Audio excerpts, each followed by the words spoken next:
Assalamualaikum warahmatullahi wabarakatuh. Selamat pagi untuk anak-anak kelas 3. Hari ini kita akan memulai pembelajaran di tema 3, subtema 1, pembelajaran 2. Ada di halaman 12. Anak-anak Bumia, sebelum belajar jangan lupa untuk berdoa terlebih dahulu agar materi pembelajaran hari ini dapat dipahami dengan baik. Setelah sudah selesai berdoa, mari yuk kita lanjut ke materi hari ini. Anak-anak Bumia, kemarin kita sudah mempelajari tentang benda. Benda terbagi menjadi dua jenis, ada benda mati dan ada benda hidup. Contoh dari benda mati ada lemari, ada kursi, terus ada kasur, dan lain-lain. Di mana benda-benda tersebut terbuat dari berbagai bahan dasar. Nah, hari ini kita akan mempelajari dari bahan pembentuk benda. Nah, di sini sudah ada contoh gambarnya, ada laci, terus ada bangku, ada meja, ada kursi, terus di sini ada seperti rak dan ada juga pensil. Nah, benda-benda itu adalah terbuat dari kayu. Nah, di halaman 12 sudah ada teks tentang benda terbuat dari kayu. Mari yuk kita membaca bersama-sama apa sih isi dari informasi di halaman 12. Sebutkan bahan untuk membuat pensil. Nah, anak-anak Bumia, pensil yang sering kita gunakan setiap hari untuk menulis adalah terbuat dari kayu. Nah, kayu itu dari mana, Bumia? Nah, di sekitar kita ini banyak sekali benda yang terbuat dari kayu. Contohnya ada meja, kursi, dan juga lemari. Kayu juga digunakan untuk membuat benda kerajinan. Contohnya ada patung dan juga ada figura. Nah, kayu adalah berasal dari bagian dari pohon. Untuk memperoleh kayu, kita harus menebang pohon terlebih dahulu, kemudian mengambil bagian batang untuk diolah menjadi berbagai macam benda. Perubahan dari batang kayu menjadi benda-benda tersebut melalui proses yang berbeda-beda. Nah, di sini kita lihat prosesnya. Yang pertama, batang pohon ditebang. Batang pohon yang telah ditebang disebut dengan kayu gelondongan atau disebut dengan log. Kemudian, log dikirim ke pabrik atau pusat penggergajian.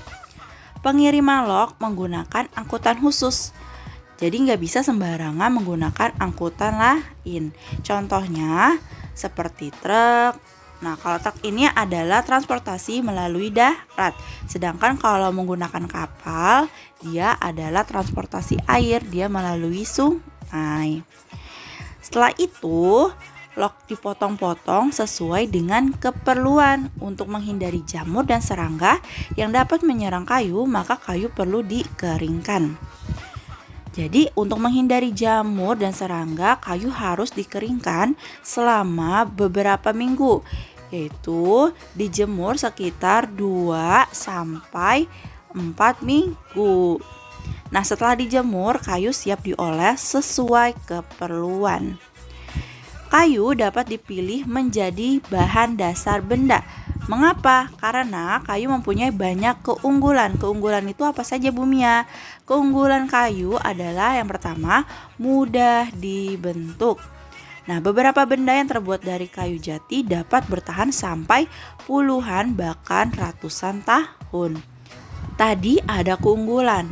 Ternyata kayu juga memiliki kelemahan. Kelemahannya adalah benda yang berbahan kayu adalah tidak tahan api sehingga mudah terbakar. Namun ada beberapa jenis kayu juga yang mudah terserang rayap atau serangga lainnya.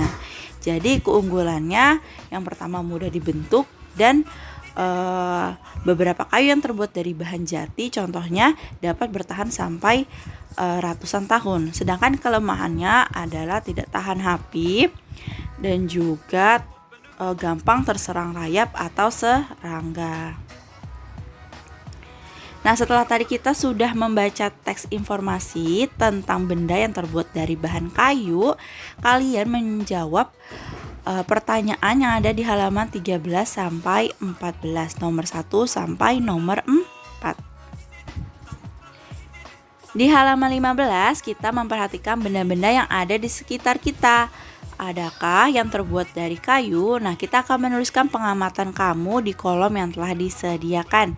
Ini kita buat nomor 1 sampai nomor 5 ya. Nah, contohnya lemari baju berarti untuk menyimpan baju. Terus kalian mencari lagi benda yang selanjutnya yang terbuat dari kayu dan disebutkan kegunaan benda tersebut. Nah, di halaman 15 yang paling bawah kita baca yuk. Desa tempat tinggal Siti dan teman-teman mempunyai hutan. Di dalam hutan tersebut terdapat beraneka jenis pohon. Nah, anak-anak bumi ya, tahu tidak hutan ini memiliki fungsi untuk kita. Fungsi hutan antara lain adalah untuk menyerap air hujan agar tidak banjir. Nah, hutan akan menyimpan air hujan tersebut dalam jumlah yang banyak. Namun, ketika hutan digunduli, membuat aliran air terganggu. Hal ini akan menyebabkan air menggenang, akhirnya terjadi banjir yang mengalir ke pemukiman penduduk. Kebutuhan benda dari kayu yang terus meningkat mengakibatkan kebutuhan akan bahan kayu yang terus meningkat. Setiap tahun banyak pohon yang ditebang untuk mendapatkan kayu. Terkadang ada sekelompok orang yang menebang pohon tanpa izin. Nah, kegiatan ini disebut dengan penebangan liar. Semakin lama jumlah pohon di hutan akan semakin berkurang. Jadi anak-anak bumi ya, kalau kita tidak mau terjadi bencana banjir, maka kita harus menghindari dengan yang dinamakan penebangan liar.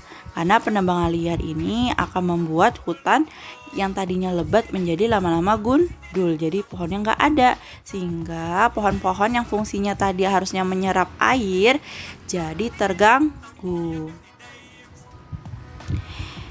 Nah, di sini Lani memberitahu apa sih itu musyawarah. Nah, tujuan musyawarah adalah bertujuan untuk membahas bersama suatu masalah dengan tujuan mencapai keputusan bersama untuk menyelesaikan masalah tersebut. Musyawarah termasuk pengamalan sila keempat.